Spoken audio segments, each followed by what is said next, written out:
웨슬리안 타임즈 주간 입법 관련 자담회를 시작하겠습니다. 오늘 주제는 장정을 통한 감리회의 미래 어떻게 전개될 것인가 라는 주제입니다. 제34회 입법총회가 지난달 말에 종료했습니다. 이번 입법총회에서는 장정개정위원회가 상정한 거의 모든 입법 개정안이 통과되었는데, 이 입법을 통해 과연 앞으로 감리회가 어떻게 변화할지 궁금해하는 분들이 많이 있습니다. 이 입법총회를 평가해보고 우리가 유의할 점이 무엇인지, 어떤 문제점이 예상되는지, 그리고 앞으로 감리회는 어떻게 변화할지, 또 우리가 무엇을 준비해야 하는지 예측해보는 시간을 마련하고자 합니다. 웨슬리안 타임즈에서는 다음과 같이 이슈별로 나눠서 점검할 것이고 3, 4회에 걸쳐 기획기사로 송출할 예정입니다. 오늘 이제 본격적인 토론회를 시작하기 전에 먼저 패널로 참여하신 여러분들을 소개하는 시간을 갖도록 하겠습니다. 이상윤 목사님, 문병하 목사님, 송모 목사님, 문영배 장로님이 패널로 수고를 해주시겠습니다. 우리 문영배 장로님부터 간단하게 소개를 해주실까요? 네, 저는 중부연회 군자교회 문영배 장로이고 또 장로회 전국연합회에서 장정 연구하는 특별위원장을 맡아서 이번에 장정 개정 제안서를 만든 바 있습니다. 열심히 잘 임하도록 하겠습니다. 감사합니다. 네, 이상윤 목사님. 예, 저는 이상윤 목사입니다. 지금 현재 감리교 안에 있는 미래정책연구원 활동을 하면서 지난 15, 16년 동안 계속된 감리교 사태의 본질과 쟁점이 무엇인지를 꾸준히 주목하고 연구해 왔습니다. 이번에도 입법회를 이렇게 평가하는 자리에서 우리는 앞으로 미래 전망을 어떻게 가질 것인지 서로 대화하고 탐구해 보려고 합니다. 감사합니다. 네, 우리 문병하 목사님 소개를 해주시죠. 예, 저는 중앙연회 양주지방 덕정교회 문병하 목사입니다. 좋은 토론이 되었으면 합니다. 네, 송모 목사님들이 인사해 주시고. 저는 중앙연회 성남지방 새소망교회 담임하는 송모 목사입니다. 첫 번째 토론 주제는 제34회 입법총회의 의미와 그에 대한 총평입니다. 이번 입법총회를 보면 장개의 개정안이 거의 통과가 되었습니다. 이번 입법총회의 분위기라든가 회의 진행 방식, 그리고 입법 개정 과정에서 우리가 짚고 넘어가야 할 부분이 있다면, 또 입법총회를 마친 후 소감 등에 대해서 이야기를 나눴으면 합니다. 다시 차례대로 좀 하는 걸로 하죠. 문영배 장로님 먼저 말씀을. 네, 우리 정말로 고명하신 목사님들 이렇게 모시게 돼서 또 부족하지만 이 자리에 참여하게 된 것 자체가 저는 굉장히 영광이라고 생각을 합니다. 보니까 우리 이상윤 목사님, 문병하 목사님, 송모 목사님 모두 개혁적인 신분들이라고 저는 생각을 하고요. 저 또한 개인적으로는 굉장히 개혁적이라고 생각을 합니다. 그래서 아마 이 자리에 개혁 그룹이 모시지 않았나 이렇게 생각을 했는데, 조금 아쉬운 거는 또 평신도 한 분 정도 더 참여 좀 했으면 좋겠고, 또 약간 그렇지 않은 분, 보수적인 성향을 가진 분들도 좀 참여했으면 좋겠다. 그래야지 논쟁이 좀 활발히 됐으면 좋겠다. 그렇게 생각을 해보고 시작을 합니다. 우리가 이번에 34회 총회 입법회의를 하면서 저는 개인적으로 한 6번 정도 그 입법회의에 참석을 했습니다. 개혁은 법을 만든다고 해서 전부 개혁은 아니라고 저는 생각을 합니다. 있는 법도 잘 지키면 되는데, 우리가 굳이 법을 만들어서 지키자고 한다고 하는 것은 그만큼 저희가 뭔가 법이 잘 안 지켜지고 있기 때문에 개혁 법안을 만들었다고 이렇게 생각을 하는데, 사실 우리 이번에 34회 총회 입법 소감은 사실 절반의 개혁입니다. 이것은 저는 물론 한 번에 원타임으로 해결됐으면 좋겠다 생각을 했습니다. 코로나 여파 때문에 이번에 위기의식이 있어서 다 몇 가지 될 거다라고 생각을 했는데, 그게 아쉬운 게 있고요. 저는 장로회 전국연합회에서 여러 가지 개혁 법안을 제출했습니다. 그 중에 감독회장 2년은 제가 웨슬리안 타임즈 작년 7월부터 제가 주장했던 사안이고, 그래서 여러 가지 안을 제시를 했는데 그것이 감독회장 2년제부터 그다음에 밑에로는 감리사 지방에서 선출부터 모든 것이 다 같이 출발했으면 좀 아쉬운 게 없었습니다. 다행히 몇 가지는 된 걸 봐서는 정말 다행이라고 생각을 하는데, 예를 들어서 정의원 1년급부터 확대가 됐고, 그 다음에 여러 가지 뭐 화해중재위원회라고 하는 그 부분도 좀 변형이 됐지만 그 어원 자체가 굉장히 마음에 들어서 우선 일단 성공했다고 보는데, 그것이 같이 처리돼야지 본부의 구조가 지방까지 거의 이렇게 동등하게 분배가 됐으면 좋은데, 어느 한 부분에서 이게 막혀졌다고 하는 느낌이 들어요. 이게 전체적으로 한 번에 다 돼서 본부 구조를 슬럼화하고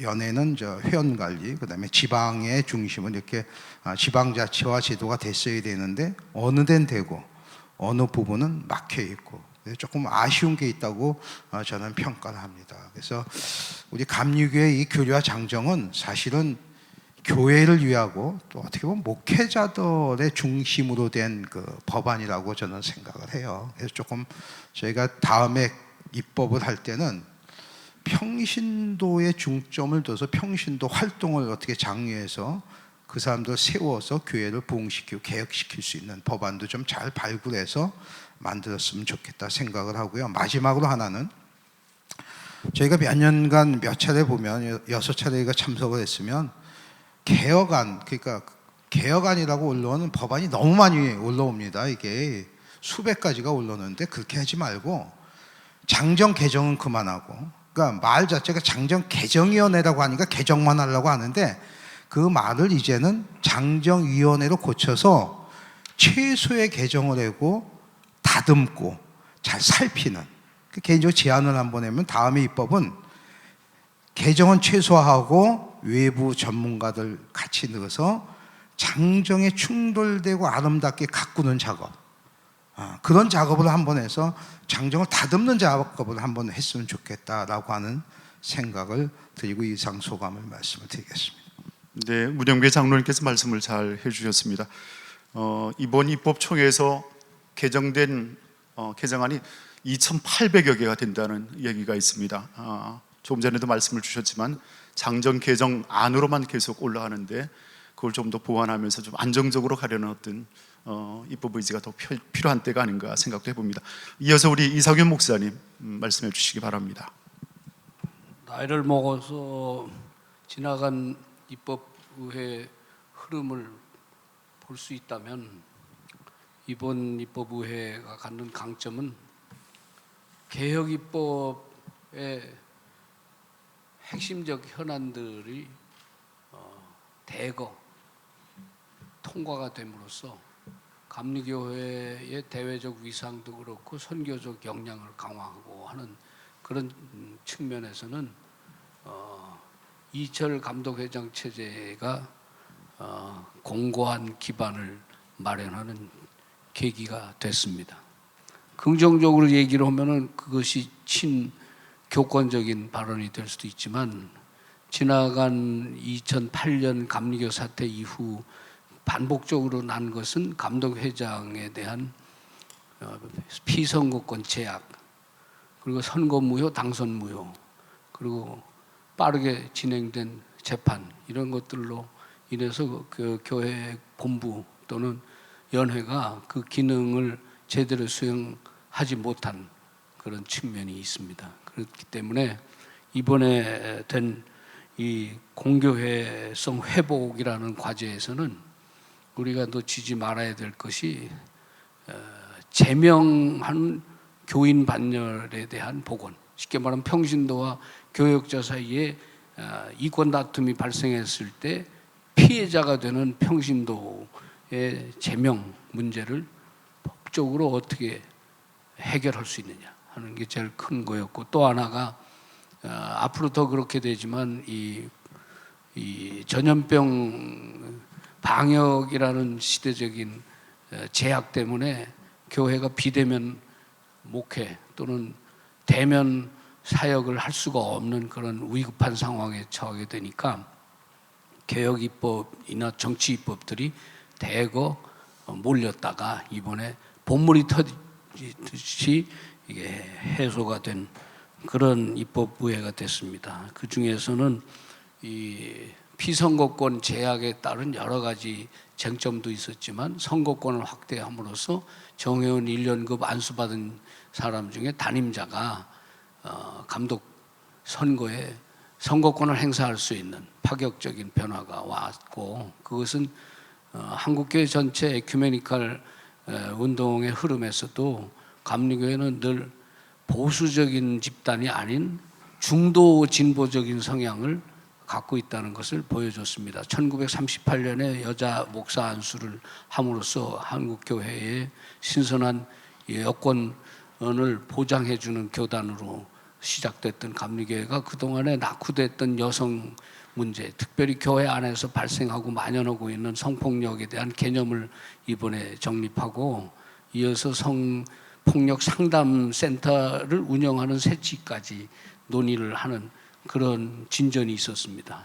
그 대신 개혁이라고 아까 우리 문장로 그러셨지만 이제 개혁도 여러 중도도 있고 중도 좌도 있고 중도 우도 있는데, 중도 좌 쪽에서 일했던 새물결의 입김은 공유교회 쪽으로 몰려갔고, 나머지는 중도 우에서 바른선거협을 하던 활동가들은 이번 총회에서 상당한 진보를 보이면서 발언의 수위도 높았고 공감대를 영역을 개척하고 확대함으로써 교회가 좀 더 대사회적인 책임을 강조하고 교회 안의 목회적 안정을 동시에 이뤄낼 수 있는 그런 기반도 생겼습니다. 다만 아쉬운 거는 이런 입법의 본물이 터져서 17개, 18개 의제들이 됐지만 시행세칙을 보완하지 않으면 이 정책이 결정적으로 아무 소용이 없게 될 것이라는 우려를 지금 낳고 있습니다. 이것이 오늘 토론하려고 하는 핵심 중에 하나입니다. 감사합니다. 네, 고맙습니다. 이어서 우리 문양화 목사님 말씀을 해주실까요? 네. 이상임 목사님 앞에 서두에 이번 입법의 잘된 점에 대한 말씀을 하신 거에 전적으로 동의하면서 전 몇 가지 지적해 보려고 합니다. 시대는 흐르는 물과 같습니다. 그 변화의 물결은 도도하게 흘러가고 있고 시대가 흘러가듯이 끊임없이 구성원들의 니드도 변화되죠. 그래서 그 물결을 어떻게 하느냐, 그것이 이 입법이란 법이라는 것에 담는 그릇이라고 생각합니다. 근데 이제까지 오랫도록 그 13년 동안 그 감리교가 변화에 대응하지 못하고 집안 싸움 하니라고 우리 안에서 그냥 지체되고 혹은 퇴보되었던 것이 감리교의 현상입니다. 그런 현상 가운데 이번 입법회의는 마치 오랫도록 있었던 그 지체되었던 물이 넘칠 수 있게끔 했다 하는 면에서는 굉장히 긍정적인 측면으로 볼 수도 있죠. 근데 이 변화의 물결을 어떻게 하느냐에 따라서 다른 모습으로 나타나는데, 하나는 댐을 쌓느냐, 변화의 물결에 댐을 쌓느냐, 이 법이라는 것이 댐이 되느냐, 댐의 역할을 하느냐, 아니면 이 법이라는 것이 수로의 역할을 하느냐에 따라서 미래가 전혀 다르게 나타난다고 생각합니다. 근데 이번 입법총회는 수로의 역할까지는 하지 못한 것 같고 댐이 수문을 연 정도의 역할을 하지 않았나 하는 그런 생각을 갖습니다.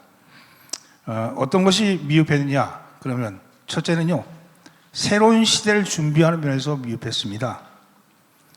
새로 집을 지을 수 없다면 리모델링을 해야 되는데, 그러려면 낡은 부분들을 다 걷어내고 새로운 그 리모델링을 하는 그런 것을 갖다 붙여야 될 텐데, 예를 들면 벽지로 치면은 벽지를 붙이려면 기존에 있던 낡은 벽지를 떼어내고 그 위에 벽지를 붙여야 되는데, 어떻게 보면 낡은 벽지 위에 새 벽지를 붙이지 못하고 혹은 떼내지도 못하고 그 위에 덕지덕지 붙어놓은 그런 형이다, 그런 생각이 듭니다.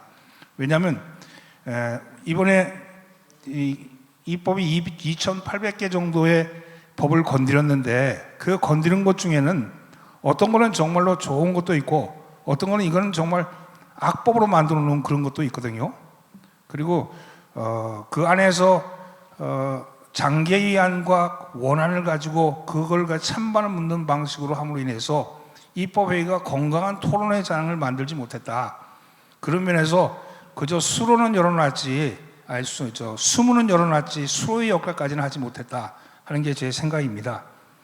두 번째는요, 이 입법의 그 안들 중에 자세히 살펴보면 특정 집단이나 특정 개인들의 유불리에 따라서 만들어진 법들이 상당히 숨어져 있었다. 그런 건 정말 좀 눈을 똑바로 보면 이것은 누구를 위한 법이구나 하는 그런 생각이 드는 것이 많이 있었던 것이 이번 입법회의에 어떻게 보면 걸림돌이 아닌가 혹은 결점이 아닌가 하는 그런 생각을 갖습니다. 우리 감독회장님이 쭉 전국을 다니시면서 그 경청을 하셨는데 그 위원회는 위원회들끼리 모여서 또 새로운 안을 올렸는데 이런 것들이 전부 다 올라가 가지고 이것이 어떻게 위원회에서 중의를 모으고 집단 지성을 가지고 만들어낸 안들이 장개의가 그 위에서 만드는 안을 가지고 다 덮어버리지 않았는가. 물론 반영된 부분도 있지만 많은 부분에는 사실은 위원회에서 굉장히 오랜 시간 동안 논의하고 미래를 향한 계획을 가지고 만들었던 안들은 전부 다 갈아엎고 말았다. 그런 생각에서 굉장히 미흡했다. 그래서 총평을 하면 전체적인 부분에서는 겉모양은 겉은 굉장히 화려한 포장을 했지만 내용을 살펴보면 아직도 미래를 담을 수 있는 그런 입법으로서는 미흡한 입법회의였다 하는 게 제 생각입니다. 네, 고맙습니다. 우리 마지막으로 성모 목사님께서 말씀을 해주시겠습니다. 저는 그 입법위회를 2년에 한 번씩 하는 거에 대해서 저는 늘 반대를 했습니다. 왜냐하면 법이라고 하는 것은 법적 안정성이 있어야 하는데 이게 문제가 뭐냐면 2년마다 한 번씩 합니다. 그리고 장정개정위원회를 조직을 하는데 장정개정위원들을 2년마다 한 번씩 뽑고 그리고 가장 의장과 가까운 사람을 장개위원장으로 이렇게 만들어 놓고 그렇게 이제 법 개정을 합니다. 이번 입법위회는 예년과 다르게 먼저 소위원회로 이렇게 각 분과를 만들고 그 분과에서 개정할 것을 미리 이렇게 개정을 해서 올리도록 했습니다. 장개위원으로. 장개위원회로 올려서 장개위원회에서는 그냥 그것을 그대로 받아들이는 그런 말을 듣고서 열심히 했는데 나중에 보니까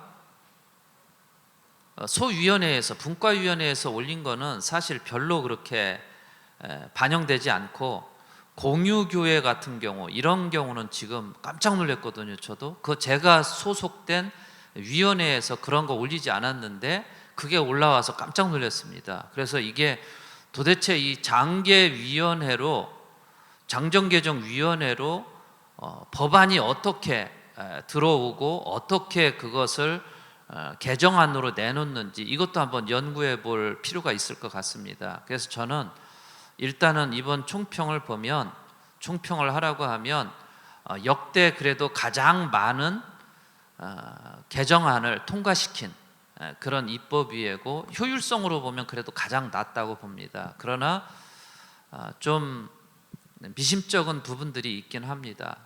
저는 개인적으로 입법위회는 없어져야 되고 해마다 총회를 열어서 그 총회 안에서 장정개정위원회가 소수 꼭 필요한 것만 없애고 나머지는 미진한 부분들은 장정유권해석위원회라든가 혹은 각 재판위원회, 행정재판위원회를 통해서 판례로 보강을 해나가야 하는 것이 옳은 방향이다라고 생각을 합니다.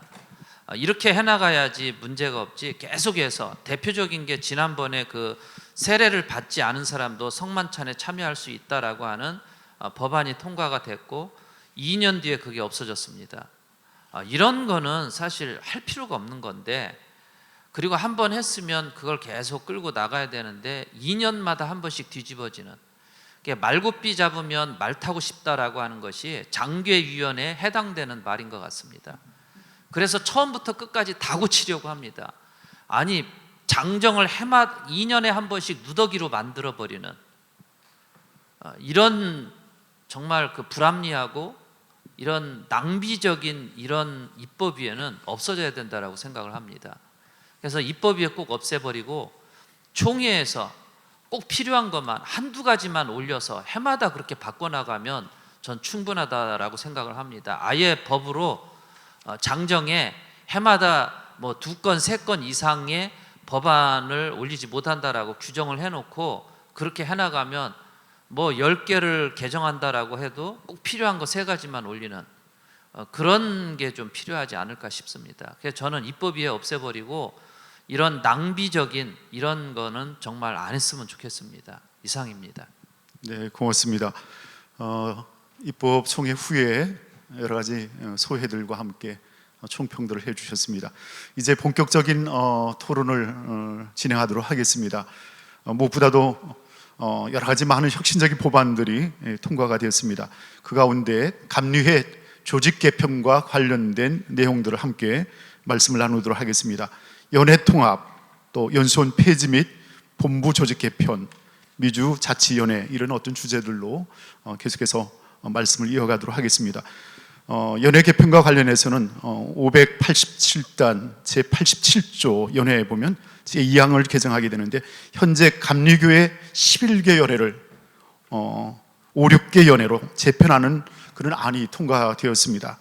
이에 따라 연회 명칭, 경계 조정 등 세부 사항은 2023년 입법위에서 결정하고 또 2026년부터 시행한다고 하였습니다. 그렇지만 이러한 개정안이 통과될 때 나름의 반대도 있었지만 예상과는 달리 이것이 통과가 되었습니다. 오늘 이제 연회 개편과 관련된 내용들을 먼저 여러분과 함께 나누도록 하겠습니다. 무엇보다도 감리교회 조직 개편에 있어서 연회 개편이 가지는 어떤 특별한 어떤 상황들을 여러분 충분히 염두에 두고 또 연수원의 폐지, 본부 개편까지 계속해서 말씀을 이어가도록 하겠습니다. 우선은 그러면 연회 통합과 관련된 말씀을 이상윤 목사님부터 이렇게 진행을 하도록 하겠습니다. 아무래도 개혁 의지만 반영된 건 아니고 이 전염병 만연이라는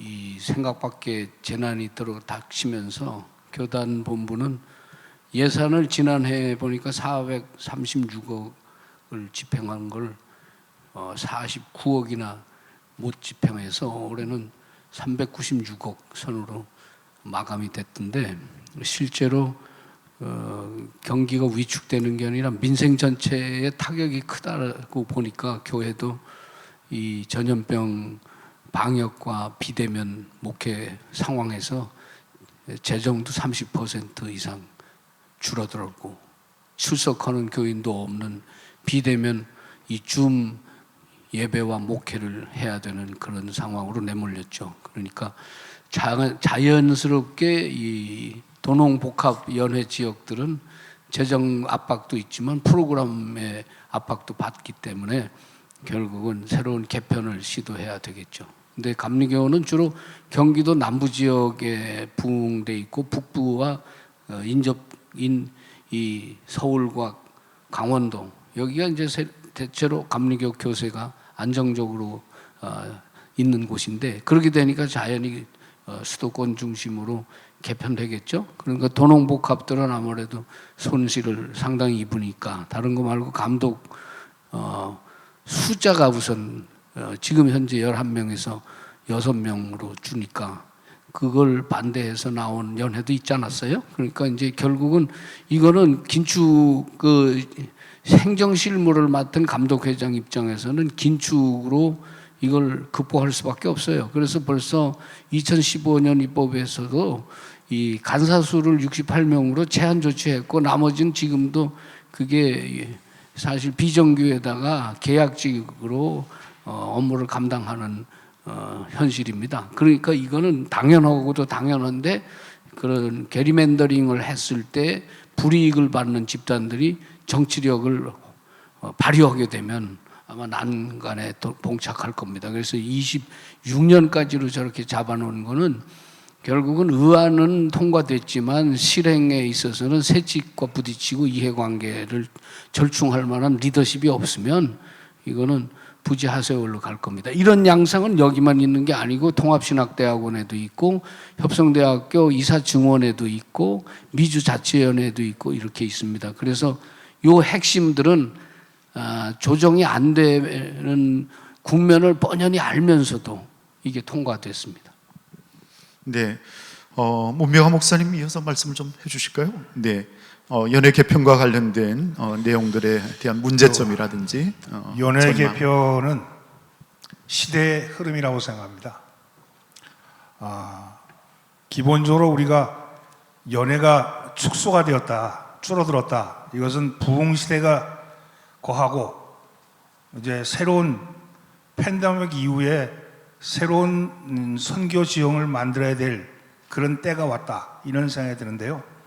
사실은 연회 통합 문제보다도 더 시급하고 더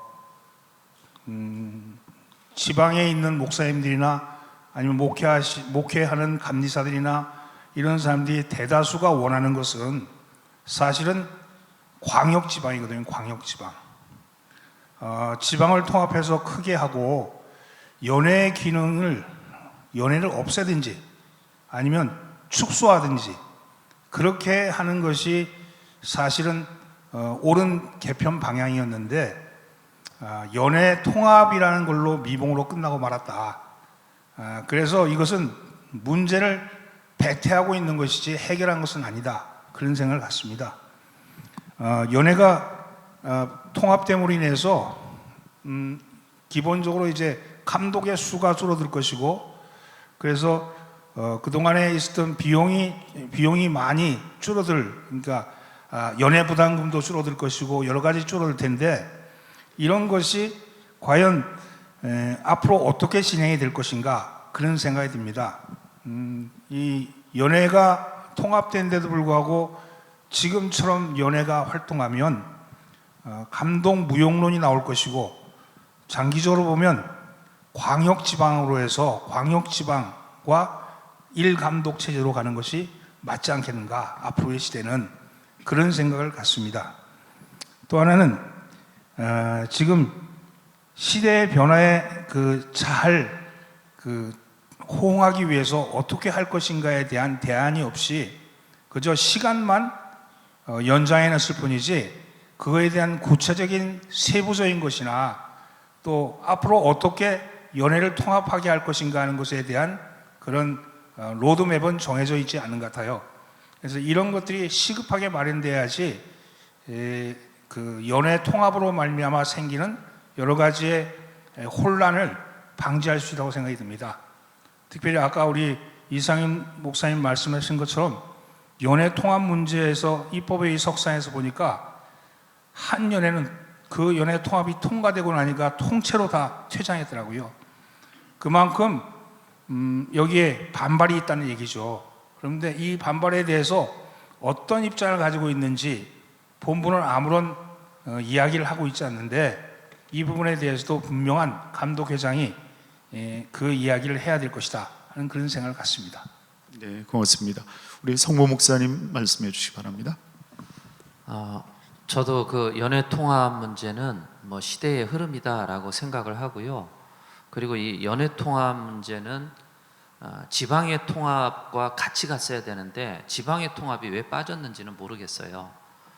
이게 사실은 저희 분과위원회에서 이 안이 올라갔고 그리고 대다수가 찬성하는 거였고 그랬는데 이 연회 통합이라고 하는 측면이 그야말로 뭐 선교가 뭐 확장되면서 선교가 잘 돼갖고 교회 수가 많아지고 그래서 이게 연회를 분할했다라고 이렇게 뭐 얘기를 하기도 하고 지방에도 역시 그렇게 얘기를 하는데 솔직히 지방 그때 당시에 이제 본회의에서 얘기를 정현수 감독님이 이거 찬성하면서 얘기를 다 못했는데 사실 연회가 분할된 거는 감독 자리 때문에 분할된 거고 지방회가 분할되는 거 역시 감리사 자리 때문에 분할되는 겁니다. 이게 그러니까 어떤 선교의 역량을 강화시키고 특별한 어떤 그 선교의 목적을 가지고 연회가 분할되고 지방회가 분할된 게 아니라 감독 자리 그리고 감리사 자리 때문에 분할되는 경우가 많고 심지어 어떤 지방은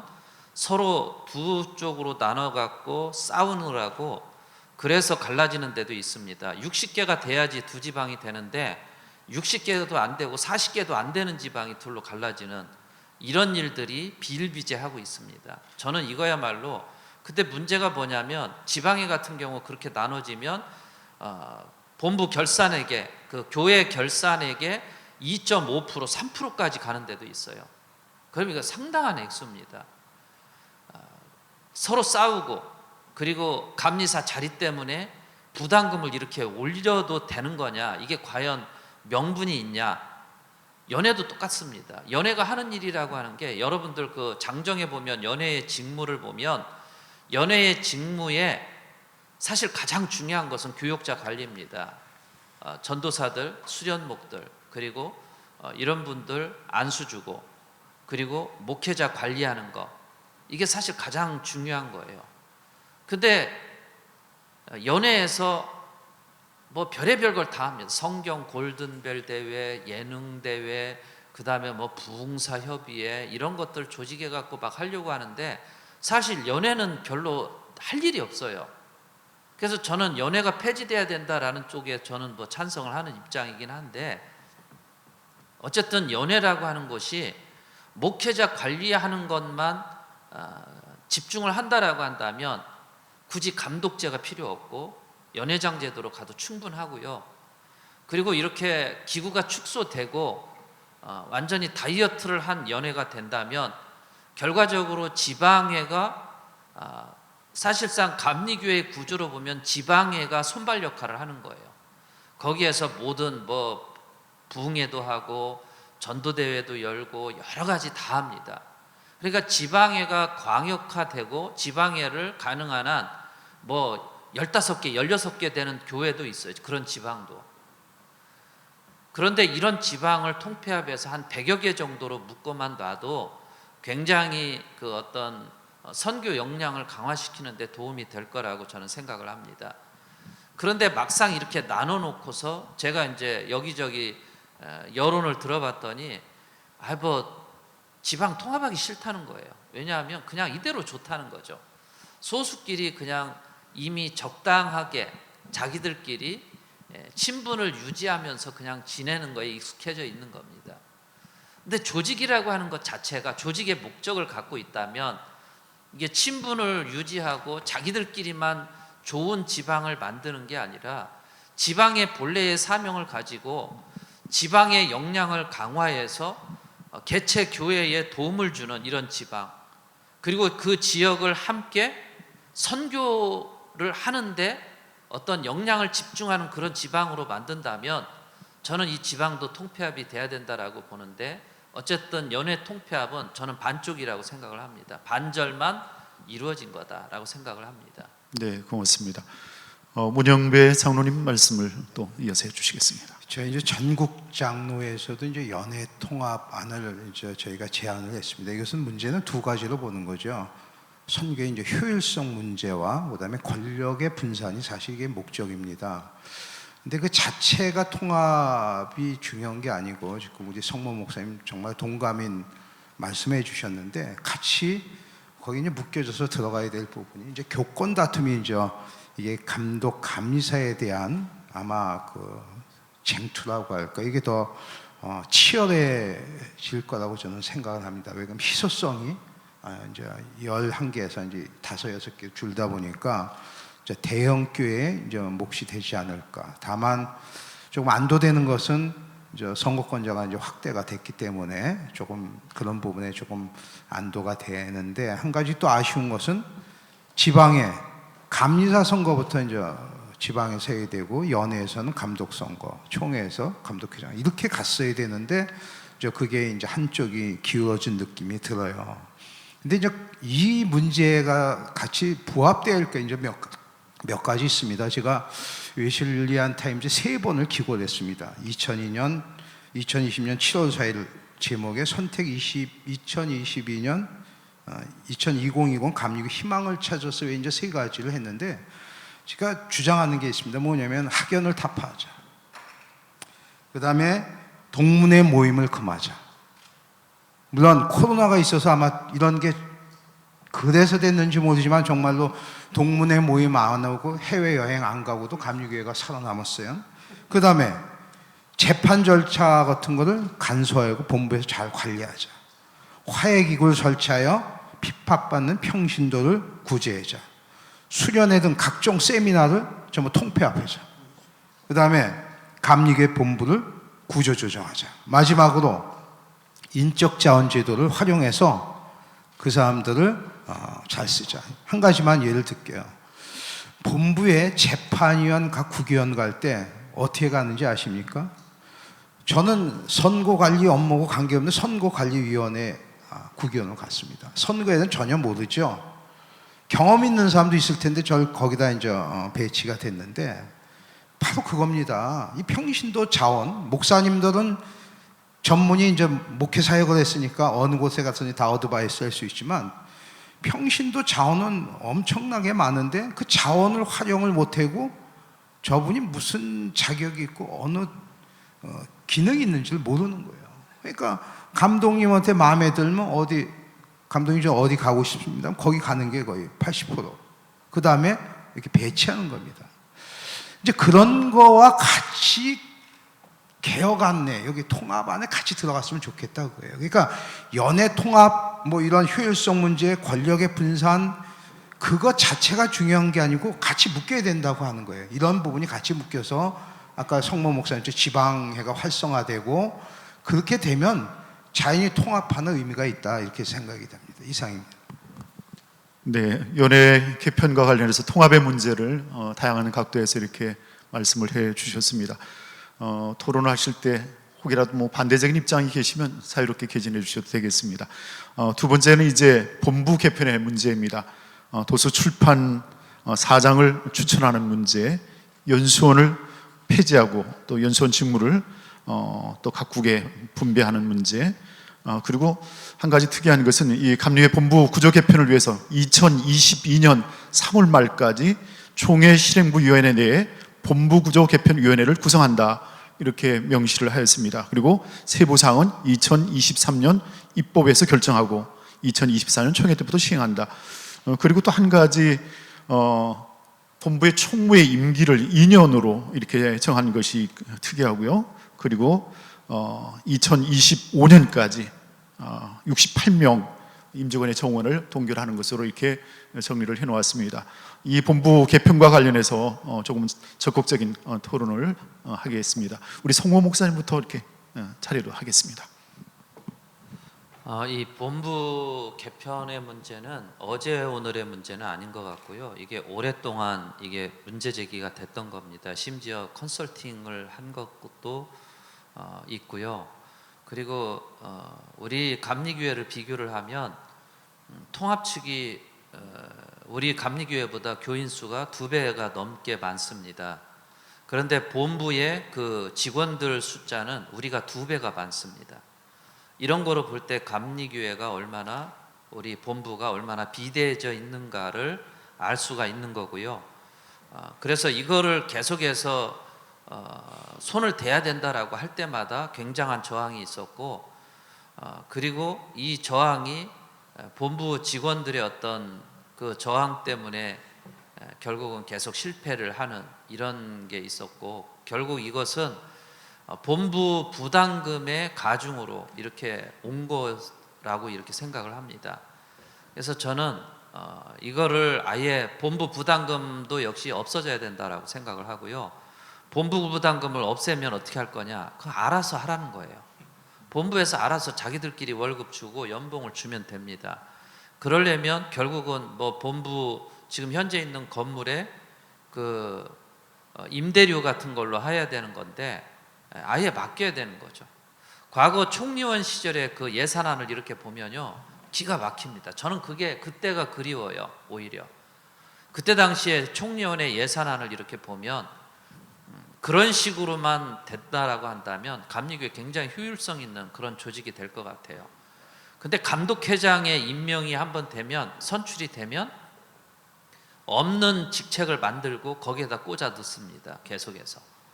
그리고 연회도 마찬가지고, 연회 본부도 마찬가지고, 이 본부도 마찬가지입니다.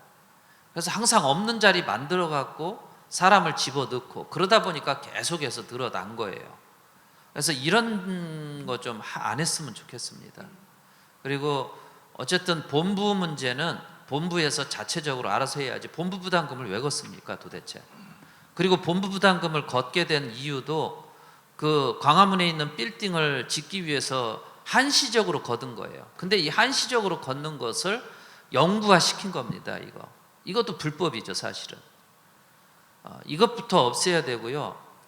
본부 부담금은 안 걷어야 되는 게 맞습니다. 그리고 본부 직원들 문제는 본부 직원들이 알아서, 감독회장하고 총무들이 알아서 자체적으로 해결해야 된다. 그러려면 자기들이 알아서 구조 개편해야 되겠죠. 저는 그렇게 해야 된다라고 생각을 합니다. 본부 부담금 없애야 됩니다. 이상입니다.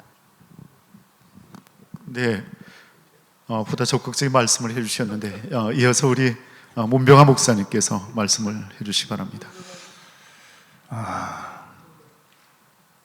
조직 개편, 본부 조직 개편에 대해서 말씀드린, 이 본부 조직 개편을 하자 이렇게 얘기한 얘기가 뭐 매번 입법총회 때마다 혹은 또 행정총회 할 때마다 나오는 소리죠.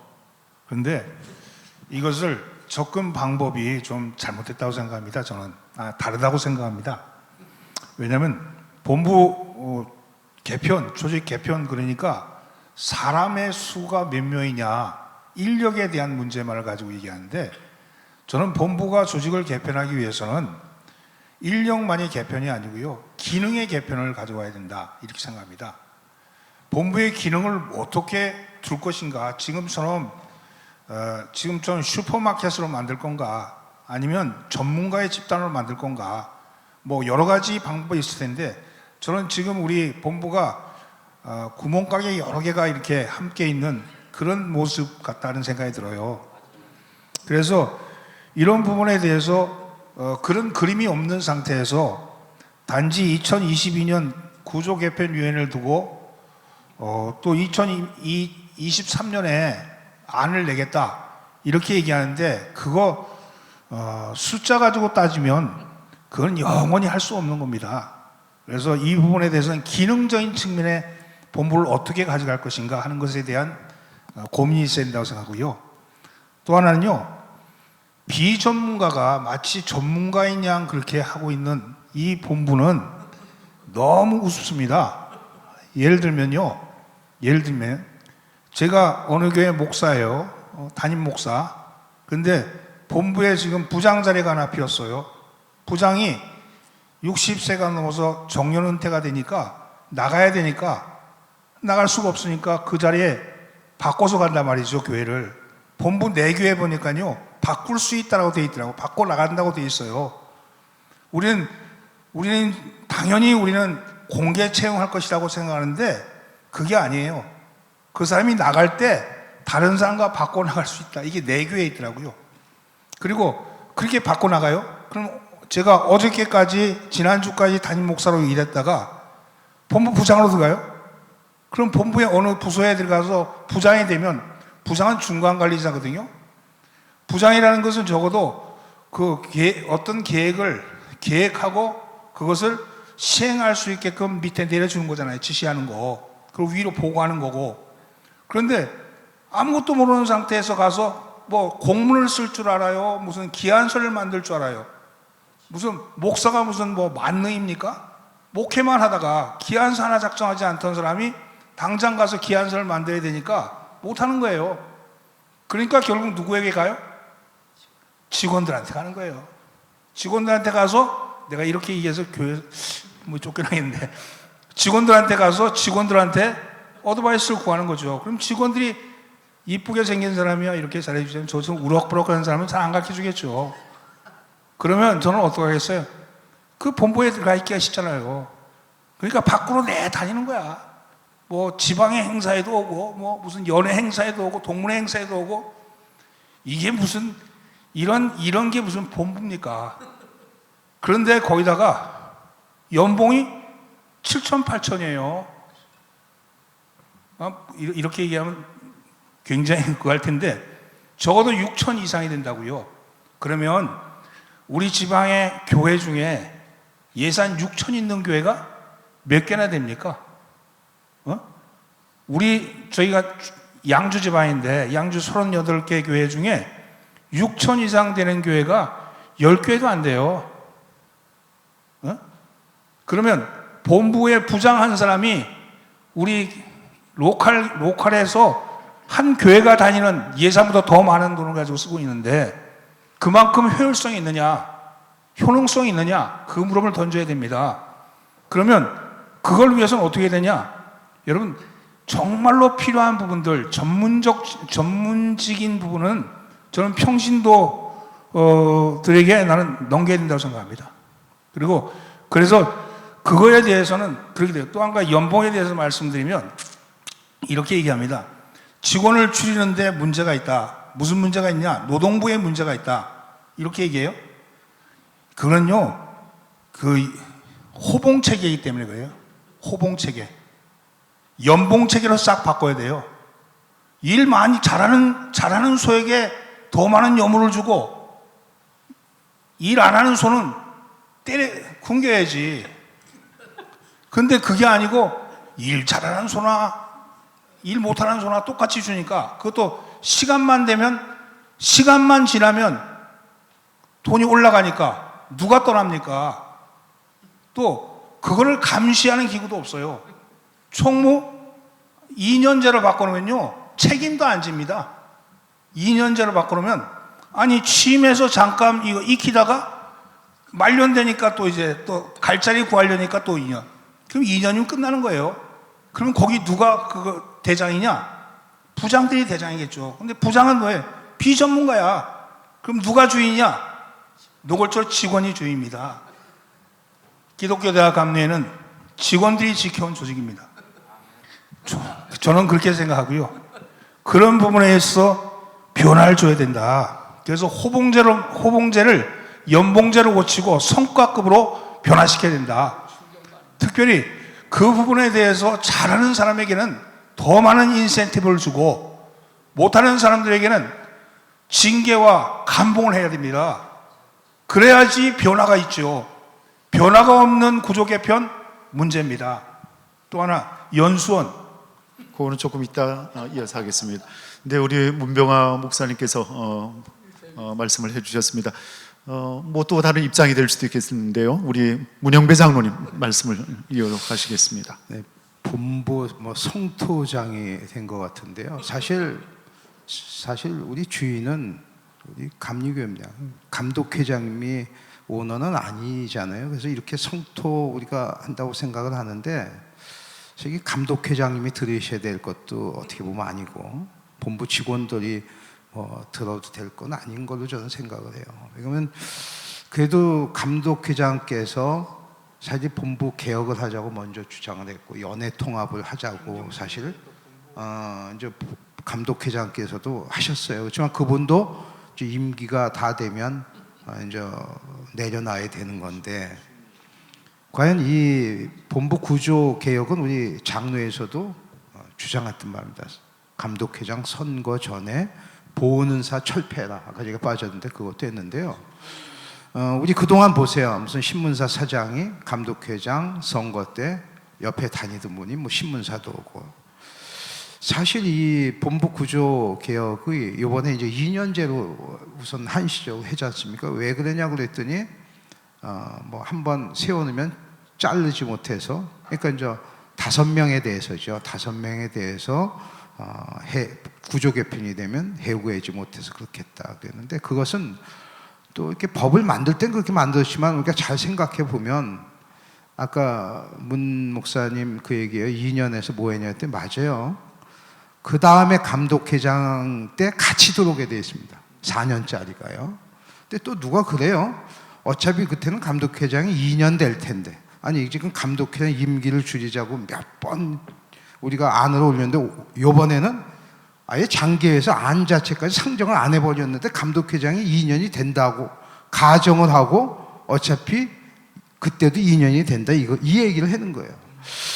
야, 그래서 이제 그걸 뽑을 때 이렇게 뽑는데 공고할 때 그 직원을 뽑을 때 2년으로 공고하면 돼요.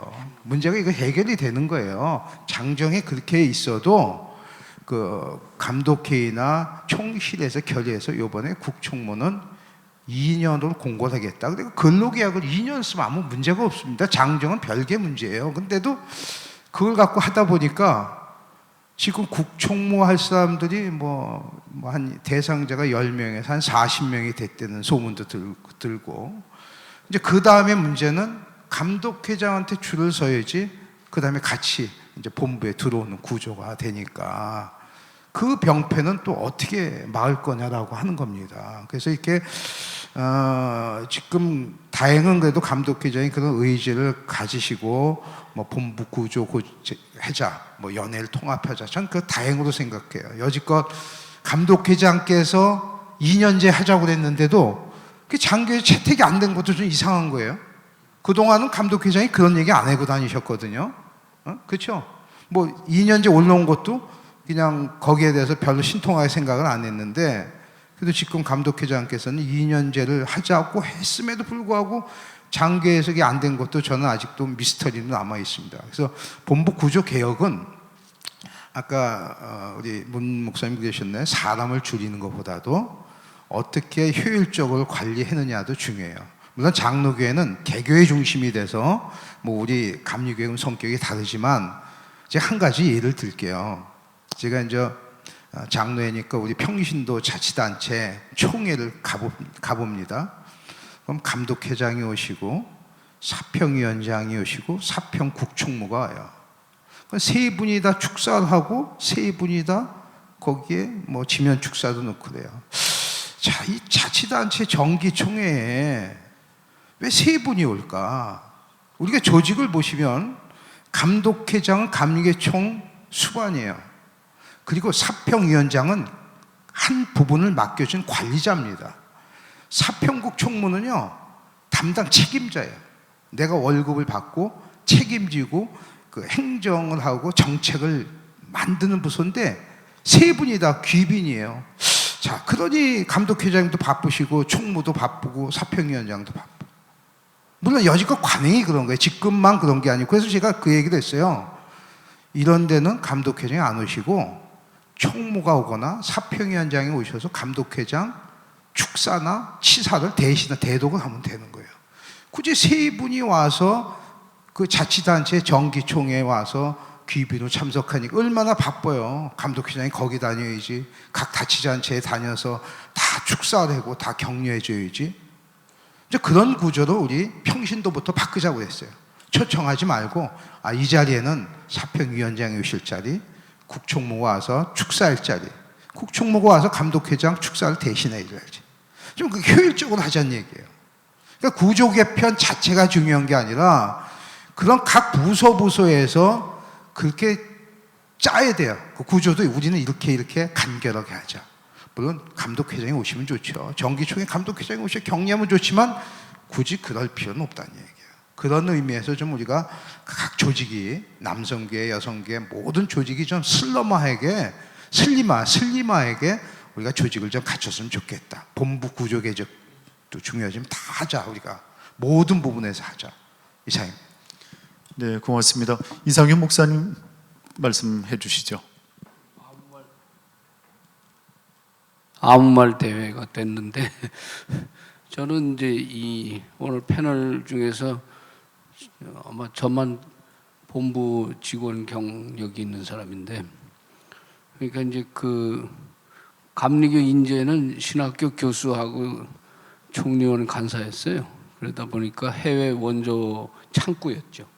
그런데 이제 교권이 안착되고 나서 이제 사업의 예산이 늘기 시작한 건데, 특별히 광화문 빌딩 시대가 들어가는 1996년부터 92년 사이 한 6년간 허리띠를 졸라매면서 부담금 생겼습니다. 사실은 그게 아는 척하지만 이제 76년에 미국 선교부가 호언 신파 권력을 기피하면서 사실 강제적으로 선교 후원금이 끊어지고 모라토리움이 일어났습니다. 그리고 이제 우리 기독교 대한감리회는 미국 연합감리교회와 그때부터 등을 져서 거기서는 원칙적으로 한 푼의 지원금도 안 주겠다 이렇게 선언을 했고, 그 원칙은 지금도 45년이 지났지만 변함이 없습니다. 그러니까 자, 그러면 감리교 본부는 뭘로 했을까요? 그러니까 수익 사업을 먼저 했고, 그 다음에 발전된 교회들 중에 실감이 나든 안 나든 대형 교회가 출연하면서 대형 교회들이 본부보다 앞서가고 능가하기 시작했어요. 이제 그러게 되니까 자연히 선교를 집중할 수 있는 길을 찾게 된 거죠. 이거는 정치 흐름으로만 보면 안 되고요. 집중력 있게 아시아 선교를 감당하겠다고 80년에 기독교 대한감리회가 선언합니다. 아시아를 섬기고 세계를 영도하겠다는 캐치프레이즈를 냈으니까 감리교 안에서 해외 인력이 송출됐는데, 다행히 88년 올림픽 이후에 해외여행 자유화가 지금에 와서 보면 1,300명이 넘는 선교사를 냈고, 선교국은 그전에는 국내 전도에 집중했는데 이제는 선교국은 거의 해외 선교부나 다름없게 변질이 돼버렸죠. 그럼 제 얘기의 핵심은, 그럼 그걸 줄여서 폐지해서 부담금은 없애서 감리교회가 되는 건 아니고, 교권이라는 거, 소위 말하는 의회제에 기초한 감리교 감독제가 있는 한은 행정실무와 교단의 선교 구조는 단일 창구를 통해서 운영됩니다. 그러니까 그런 데서는 아무 말 대회는 의미가 없고요. 중요한 건 등용문이에요. 이게 총리 본부에 나가는 직원들은 그게 등용문이에요. 그래서 거기 가서 인력이 성장하고 또 시야가 넓어지고 인맥이 구축됩니다.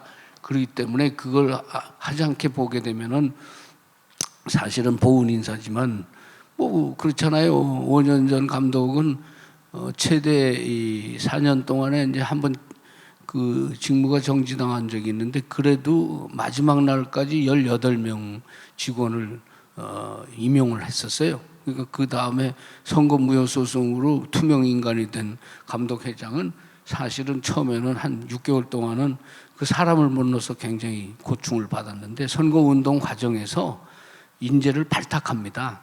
그리고 여러분들은 그저 무심히 지나가겠지만 연회도 그래요. 연회도 선거운동을 해서 물갈이를 합니다. 그러니까 자연히 총회로 보내는 이제 이사들, 위원들, 위원장들 이렇게 해서 한 연회당 50명이 넘는 임사가 발생하고요.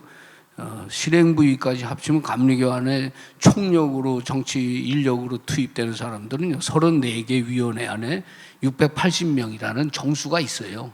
이 조직이 전체 실행과 더불어서 사업 후속을 하거든요. 제 얘기의 핵심은 그 감리교 본부에 대해서는 이 여러 가지 아쉬움들이 있습니다. 그런데도 제가 2003년, 2004년도 감사할 때 103억 예산 집행했는데, 그게 지금 17년이 지난 여기는 436억을 했어요. 그럼 뭘 말해주는지 아십니까? 대외 협력 비용이 국내 선교나 개척 선교비보다 많아요. 근데 국내 선교와 개척 선교비는 어떻게 되는지 아세요? 공모를 안 하기 때문에 당선자 신분의 감독이 사전에 약속한 걸 이행하느라고 그 개척 자금을 내고 선교 후원을 하는 거예요. 그러니까 해당자만 알아요, 이건. 사업 평가가 안 나요. 자, 그렇게 된 건 뭐냐? 그만큼 감리교회가 부흥의 열매와 결실을 사유화하느라고 이 교권이 그 교두보 노릇을 하고 프렉도 밑에 했던 겁니다. 그러면 여기서 성토를 하자면은 그 훌륭한 대화가 아니에요. 중요한 건 그 기능을 보완하고 보비하는 거는 행정 합리성에서 다루는 거고, 더 중요한 건 정치 역량이 있는 지도자가 안 나오게 되면 보상 인선이라는 데서 벗어나지 못하기 때문에 사람들이 결국 마지막에는 설교를 하던 사람이 나와서 행정직을 했으면 설교하는 대로 돌아가야 되는 길을 찾아야 되거든. 그러니까 여기서는 이 입법의회가 하려고 했던 후속 조치를 과연 본부가 그걸 제대로 수행할 수 있겠나? 그런 문제의 의식에서 생각해 보면은 우리는 이게 과거 이 14년 넘는 동안 감독회장직이 3명이나 상실을 당하고 7명이나 들어와서 고생을 했어요. 평균 임기가 1년 1개월이더라고. 그런데 그러는 가운데 무슨 일이 발생했냐면 총무는 정치 역량이 떨어지고 부장은 정치 역량이 확대돼서 지방조직 거의와 소통합니다. 그렇게 된 걸 여러분들이 요 3년 동안 아셔야 돼요. 견책받은 부장 엄청 많았어요.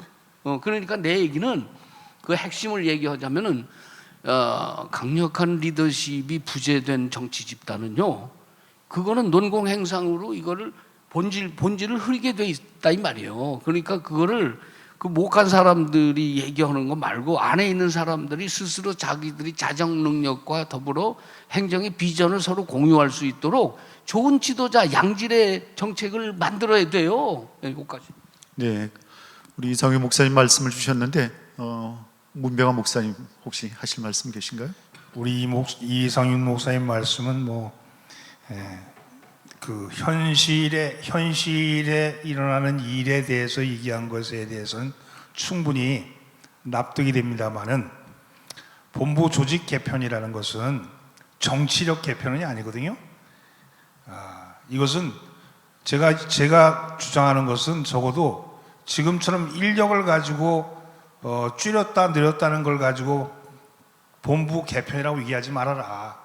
본부 개편을 위해서는 정말로 기능적인 측면에서 우리 본부가, 우리 감리회가 어떻게 나가야 되는지에 대해서 정확하게 그림을 그려야 된다 하는 말씀이고요.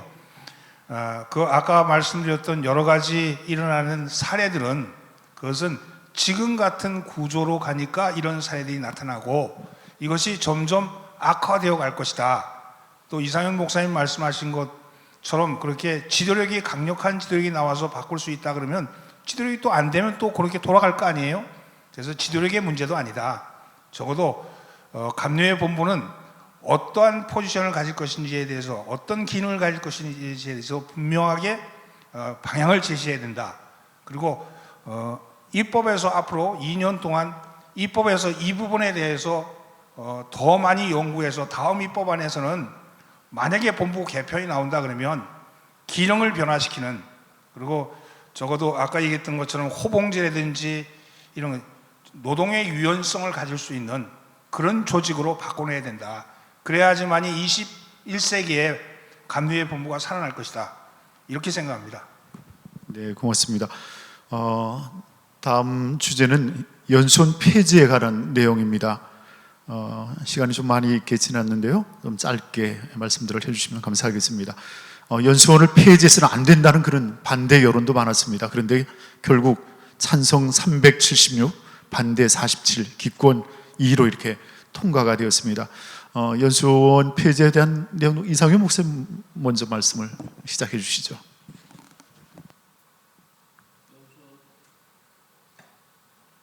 연수원 문제는 사실 간단한 게 아니에요. 핵심으로 얘기 드리면 그 연수원 시작하게 될 때 함부르크에 있는 독일 미션 해외 원조처가 처음 돈을 60만 마르크를 제공함으로써 시작됐고요. 그다음에 이제 일형 자리에 땅을 매입하는 과정에서도 문제가 발생하면서 13년을 끌다가 건축을 하고 이제 92년에 준공 피를 했던 군사지역 안에서 이런 소위 학생 유스 호스텔 허가를 얻어서 건축을 했는데 결국은 그게 엇박자가 나면서 원래 하려고 했던 에큐메니컬 훈련 기능은 상실되고 목회와 연수를 겸비한 한국 형식으로 이렇게 전락을 하다 보니까 처음에 시작했던 창시자와 해외 원조처의 엇박자가 결국 교단이 이걸 제대로 활용하지 못하는 구조로 가면서 만성적자라는 틀에 갇혀서 시설을 유지하려니까 인력을 써야 되고 또 그러다 보니까 머리가 나빠져서 결국 7, 8명은 고정 인원을 매겨 살리게 되면서 이용도는 바깥으로 교단이 쓰는 것보단 교단 바깥에서 중소 집단들이 와서 엄청 많이 썼어요. 그런데 그러다 보니까 매해 만성적자 2억 2천, 3천을 못 넘기고 이번에도 딴 거 아니에요. 본부를 개편해야 된다는 여론에 밀리니까 가장 희생양 하나가 연수원이 된 거예요. 그래서 이게 사실은 이게 정회원 연수 계속교육원으로 이거는 다시 부활을 시켜놔야지 이런 식으로 하면 안 돼요. 그런데 그 밉다고 맹장 뛰는 거는 오래 못 간다고. 그러니까 중요한 거는 연수 기능이 다른 부처로 가게 되면 집중력을 떨어뜨리게 되니까 자연히 이제는 감리사 될 사람, 감독 될 사람, 총무 될 사람, 이 사람들은 의무적으로 2회, 4회 반복적으로 연수받아요. 그리고 나머지들도 이제 신참으로 올라오는 정회원 연수를 받게 될 만큼 교육 프로그램이 다양해지고 다루는 주제가 굉장히 성숙돼 있습니다. 그런데도 이게 없어져 버린 거는 지금 얘기한 대로 본부 개편을 피하려고 하다 보니까 이 모양이 된 거고, 내용적으로는 우리가 이걸 연수 기능을요, 이걸 아셔야 돼. 평생교육원도 되고 선교훈련도 되고 하는 쪽으로 교단이 집중 투자를 해도 이게 절대적으로 필요한 거예요. 그런데 이걸 잡아놓고 애기들처럼 즐거워해요. 박수를 치고. 그럼 이게 왜 이렇게 됐겠어? 여론을 호도한 거예요, 이게. 네, 이상윤 목사님의 말씀에 우리 문영배 장로님 말씀해 주시죠. 네, 예. 저는 이제 목사님 말씀 들어보니까 또 그런 것도 같네요. 그렇지만 저도 이제 개인적으로 기능은 유지하는 걸로 보고 연수원 폐지는 왜 했냐면요. 저는 감독회장 2년제를 하면서 교회에서 감독회장 그 목회비를 드리고 본부를 글로 이사했으면 어떻겠느냐. 그리고 그 연수원은 코로나 때문에 어쨌든 비대면도 많이 하니까 그건 이제 방법론에서 가능하다고 생각을 해서 줄이자라고 하는 부분에 대해서 저는 굉장히 고무적으로 생각을 했습니다. 그래서 감독회장께서 받는 비용, 그 다음에 본부를 글로 옮기면서 본부를 임대를 줘서 거기서 나오는 걸로 본부를 유지하고 교회가 부담하는 본부 부담금을 폐지하자고 그랬습니다. 그렇게. 그건 뭐 우선 계속 가는 건 아니지만 이 위기 때는 그렇게 해보자. 그리고 나중에 또 교회가 부흥되면 연수원을 다시 살리고. 그러니까 저는 한시적으로 지금 이제 이 목사님 말씀하신 거에 대한 반대적으로 지금 기능을 폐지하고 비대면 이런 걸로 처리를 해서 좀 고육책으로 저는 굉장히 찬성을 한 사람 중에 하나입니다. 이상입니다. 네, 우리 문명화 목사님 말씀해 주시기 이어서 또 성모 목사님 말씀해 주시죠. 연수원 저는 연수원의 기능은 분명히 계속돼야 된다고 생각합니다. 왜냐하면 장정상으로도 정회원 연수 교육이 있고 이런 연수적인 어떤 입장에서는 계속돼야 되는데 하드웨어를 소유함으로써 기능을 그 기능을 수행할 것인가, 아니면 하드웨어가 없음에도 불구하고 기능을 수행할 것인가 하는 문제는 별개의 문제라 생각이 들어요. 지금 연수원이 제가 일행에서 목회를 했는데 연수원이 좋은 환경에 좋은 곳에 있습니다. 그런데 오는 분들이 별로 없어요. 아까 우리 이상현 목사님 말씀처럼 외부에 오히려 감리교가 아닌 다른 교단에서 많이 와서 사용하기도 합니다. 이런 걸 보면서 저희가 과연 어떻게 돼야 되는가 하는 것에 대한 고민이 많았는데, 근데 폐지된다 그러니까 어찌됐든 간 폐지돼야 되겠죠. 근데 한 가지 우려점이 있는 것은 이것이 총회해석상에서 입법회의석상에서 폐지도 되기도 전에 낙골 땅을 비롯한 여러 가지 장묘 시설을 거기다 두겠다고 하는 그런 그 총의들이 왔다 갔다 한다는 소문을 들었습니다. 그 얘기는 무슨 얘기냐면 감리교의 재산을 다른 것으로 활용하기 위한 방편으로서 연수원을 폐지했다면 이것은 감리교의 역사에 죄를 짓는 거라고 생각합니다. 왜냐하면 좋은 기능을 좋은 시설을 좋은 기능으로 잘 살리지 못한 리더가 잘못한 것 때문에 오히려 그것이 장묘 시설로 바뀌거나 혹은 또 다른 시설로 바뀌어서 그걸로부터 나오는 여러 가지 이권을 탐하는 무리가 있다 그러면 하나님의 저주가 있을 겁니다. 네, 성호 목사님도 말씀해 주시죠. 저는 연수원이라고 하는 곳이 도대체 무엇을 하는 곳인가라고 하는 거에 대해서 정의원 연수교육하는 것밖에는 모릅니다. 그리고 제가 거기서 엠마오로 가는 길 그거 한번 수료를 했고요. 그리고 없습니다. 그런데 정의원 연수교육만을 위한 연수원이 과연 존속할 필요가 있을까? 저는 폐지하는데 저도 찬성을 했는데 저는 폐지해야 된다고 그렇게 생각을 했고요. 그리고 이게 연수원을 폐지하는 거에 대해서 반대하는 입장도 물론 이해할 수는 있는데 연수원 폐지를 불러일으킨 원인은 저는 연수원장과 그 직원들에게 더 큰 책임이 있다라고 생각을 합니다. 감리교회의 연수, 모든 교인과 그리고 목회자들을 연수하고 교육하는 여러 가지 프로그램을 만들어내고 그리고 그에 걸맞는 교육을 시키면 되는 거예요. 근데 기껏 한다는 게 정의원 연수교육밖에 없습니다. 근데 정의원 연수교육도 하는 사람들은 감리사나 총무를 해야 되니까 가서 하는 거지, 감독회장 할 사람들만 가서 하는 거지, 정말 그 프로그램이 내 목회에 그리고 내 신앙에 꼭 필요해서 하는 사람은 전 못 봤습니다. 지방에서 총무를 해야 되니까 갔다 와라 그러면 갔다 오는 거예요. 자기들끼리 갑니다. 야, 이번에 총무해야 되니까 아무개 갔다 와라 그러면 갔다 와요. 감리사 할 사람 연수 받았냐? 안 받았다 그러면 빨리 받아 이러고서 연수 받지, 그게 무슨 내 신앙과 목회에 필요해서 받지를 않습니다. 결국은 연수원이 존재해야 될 이유가 있냐? 저는 없다라고 생각을 하는 거예요. 정의원 연수교육? 연수원 없어도 가능합니다. 교회 임대해갖고 며칠 임대해서 그냥 하면 되고, 요즘 같은 때는 비대면으로 온라인으로 해도 돼요. 왜 굳이 그렇게 비싼 건물과, 물론 이게 뭐 지원받아서 했다라고 하는데 그러면 거기에 걸맞는 그런 교육을 시켜야 되는데 그렇지 못했다라고 하는 거예요. 그리고 우리 문병하 목사님이 얘기한 것처럼 폐지해야 된다라고 하기 전에 납골당을 차린다라는 얘기가 나왔어요. 참 진짜 이해를 못하겠어요 이게.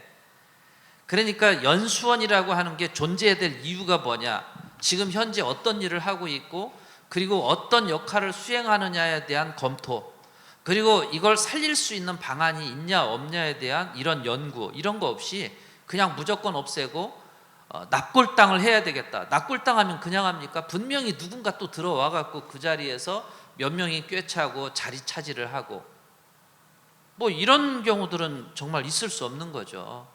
그래서 저는 연수원 폐지는 전 당연한 거다라고 생각을 합니다. 이상입니다. 네, 두루 이렇게 말씀들을 해주셨습니다. 이제 오늘 마지막 주제가 될 수 있을 텐데요. 1차 토론회 미주자치연회법이 개정이 되었습니다. 특별히 오늘 여기 패널로 참여하신 문영배 장로님이 현장에서 발의를 해주시기도 하셨는데 그 안들이 통과되었습니다. 그리고 최근 들어 이 문제가 좀 설왕설래하고 있는 상황입니다. 그 배경과 또 발의했던 관심들 말씀을 먼저 시작을 해주실까요? 문영배 장로님. 네. 미주연의 문제. 저는 여기 목사님 네 분 계신데 사실 우리 감리교회 사실 문제, 이 교권 다툼에 대한 문제를 다 불편하셔도 좀 책임을, 저도 같이 한 축을 이룬 사람으로서 책임을 느낍니다. 사실 목사님들 우리가 이제 여기 감독 나오셨던 분은 없으시죠? 네 분? 아직은 없으시죠? 사실 이게 교권 다툼으로 인해서 소송의 거의 80% 90%가 소송이 관련되어 있는 거고요.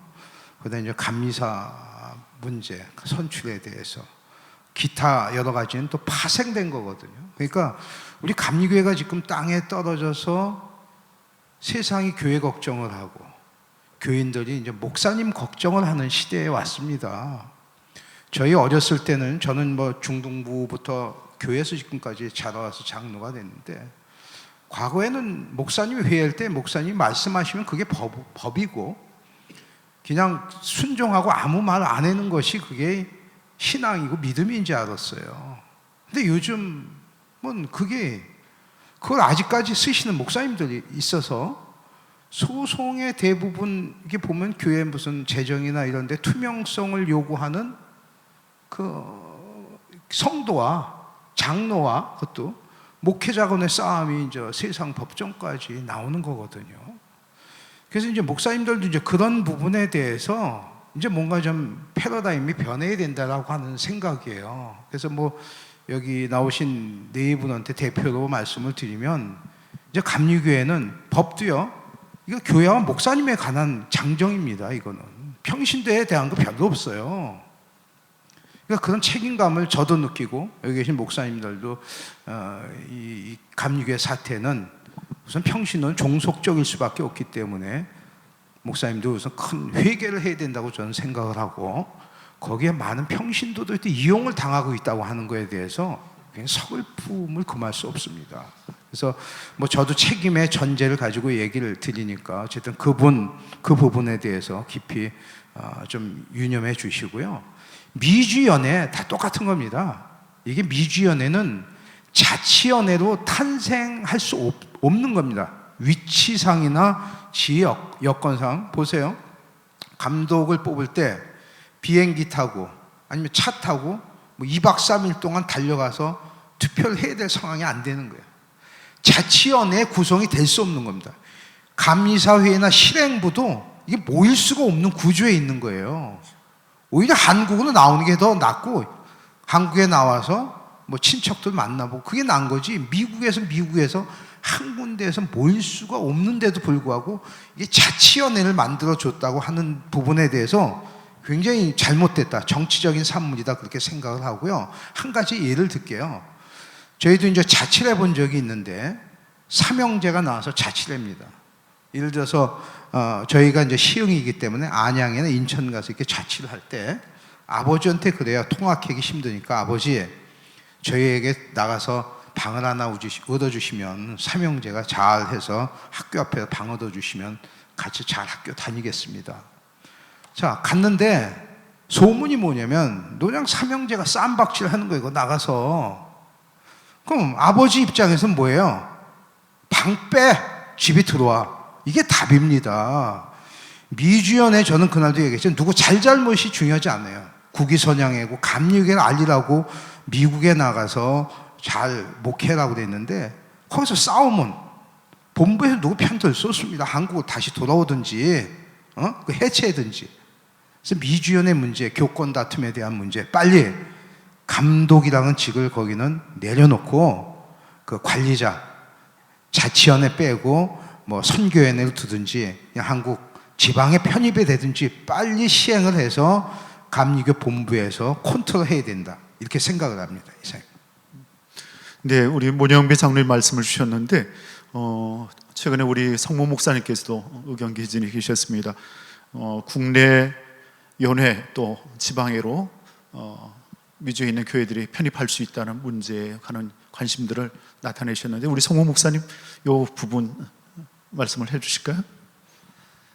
저는 이번에 입법위에서 미주 자치연회에 관한 그 현장 발의안과 그리고 장계위에서 올린 개정안이 있었습니다. 근데 이게 개정안과 현장 발의안은 양립할 수 없는 거였습니다. 그래서 이게 현장 발의안이 결의가 됨으로써 개정안은 사실 폐기가 돼야 되는 건데 공통점이 있다 그래서 그냥 통과를 시켰어요.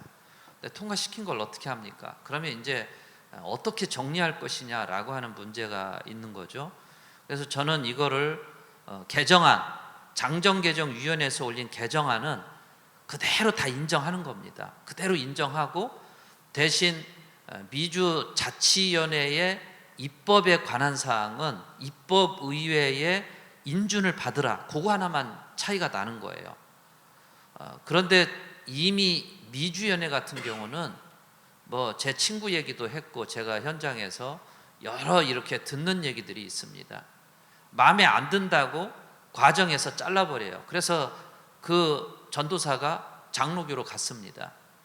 뭐 그리고 자기가 원하는 사람 넣으려고 합법적으로 감리사가 구역 인사위원회를 열어서 단임으로 결의를 했음에도 불구하고 인정을 안 합니다. 도장 안 찍어요. 그리고 너 나가라. 이렇게 이제 얘기를 하는 이런 불법을 지금 일어나는 일이에요. 이게 요 근래 일어난 일입니다. 이런 폐악을 떠는 소위 말해서 미주연회의 그 권력자들을 그대로 놔둘 수 있냐는 거예요.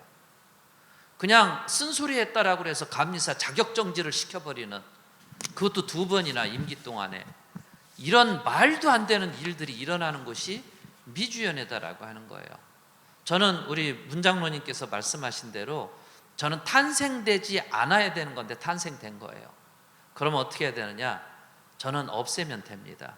그래서 미주연회에 원하는 교회들끼리 뭉쳐갖고 20, 30개씩 모여서 한국의 연회에 소속하면 됩니다. 뭐 지방 경계니 뭐 경계법 여러 가지 얘기를 따지는데 그럴 필요 없습니다. 캐나다 일부 지방은요 지금 남부연회인가에 소속돼 있어요. 그리고 유럽 지방 같은 경우는 우리 중앙연회에 소속되어 있습니다. 그런 식으로 지방에 소속되면 돼요. 난 지방에 소속되기 싫다, 나는 그냥 다른 데로 가고 싶다, 그러면 그런 교회들은 원하는 지방으로 들어가도 문이 열려 있는 거예요. 현재 이 현장 발의안에 의하면 그것도 열려 있어요. 저는 이대로 빨리 정리해서 미주연회가 속히 없어지기를 바랍니다. 속히 없어지고 미주연회에 지원되는, 저는 연회마다 지원되는 1억 5천씩, 그걸 왜 본부 부담금으로 걷어서 하는지를 모르겠어요.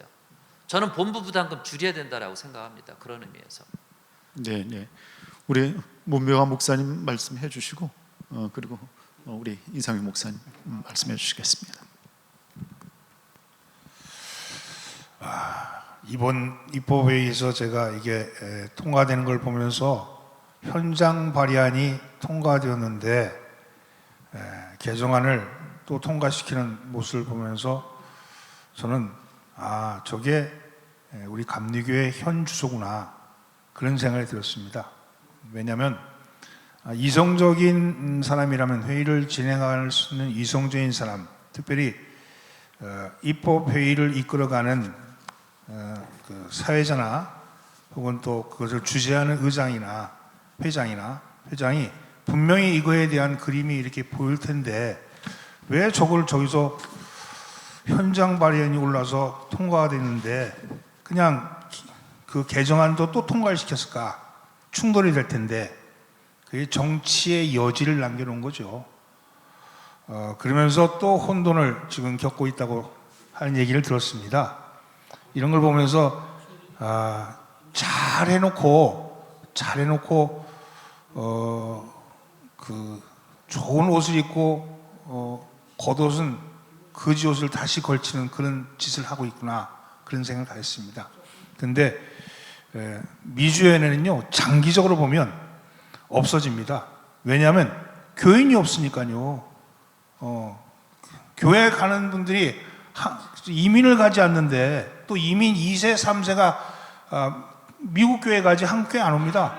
그러니까 결국은 시간이 지나면 소멸될 거예요. 근데 그 소멸될 거 계속 붙잡고 앉아서 그것도 권력이라고 그걸 가지고 있다는 그 자체가 참 허망한 짓 아닙니까? 네, 이상윤 목사님 말씀해 주시기 바랍니다.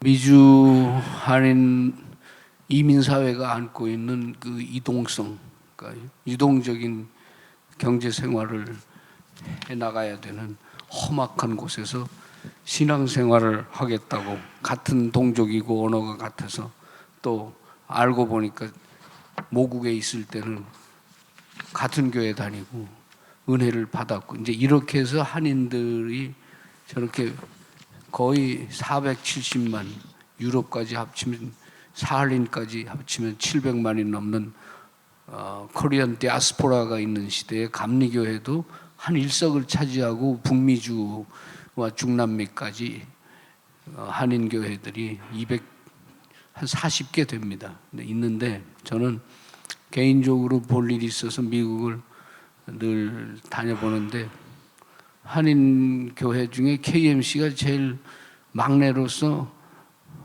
목회하기가 어려워요.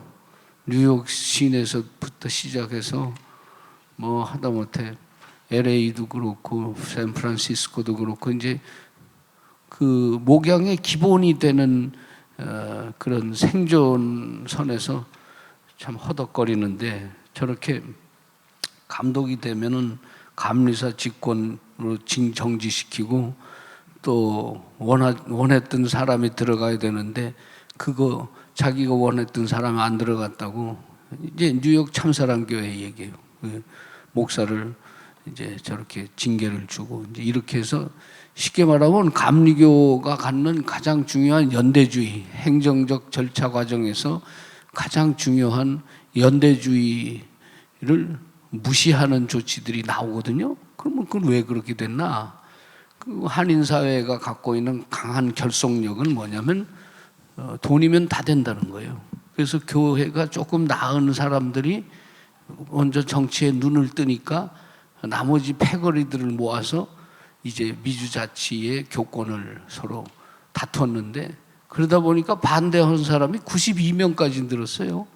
그러면 그 재척을 받아갖고 그 사람들이 최대 6년까지 임원도 못하고 총대도 못하고 이제 이렇게 되면서 그 억눌린 목소리가 서울까지 들리게 돼서 여기 왔는데 내 얘기는 저걸 존치를 하려고 그러는 거예요. 저걸 존치를 하려고 그러니까 현장 발의 안 하고 상충되는 개정안이 동시적으로 채택되는 법이 어디 있습니까? 그럼 처음부터 그럼 현장 발의를 받지 말든지 이런 거예요. 그래서 이게 이해상충 중에 대표적인 미주의 비극인데 문제는 없어질 듯한 코리안 디아스포라가 북미에서는 이 인구가 자꾸 준다고 그러거든요. 그러다 보면 이제 결국은 이 예배 시설이 부족하고 특별히 주차장 확보가 안 된 한인교회 그 중에서도 이 군소교단이나 다름없는 KMC 소속의 230개 가량의 교회들은 저 숨통 막힙니다. 그러면 그걸 살려줄 생각을 해도 선교적으로 그게 타당한데 제가 다녀본 결과로는 항상 패권에 이게 좌지우지 되니까 이권이 들어오는 예배당 그걸 강탈당하고 이렇게 해서 LA 동산교회도 그렇게 해서 망가진 거예요. 그러니까 또 은퇴한 감독은 옆에 또 서울 호텔 옆에다 교회를 또 개척을 했어요. 그러면 그 교인들은 어떤 사람들이냐면 개척 멤버였으니까 지금 평균 연령이 74세더라고. 그러니까 이제 이렇게까지 궁색하고 옹색한 미주자치연회 바닥을 보면서 우리가 아는 건 이거는 중대 범과를 저지른 사람도 징계를 안 받고 최대 피해를 입은 사람도 보상은 막막해.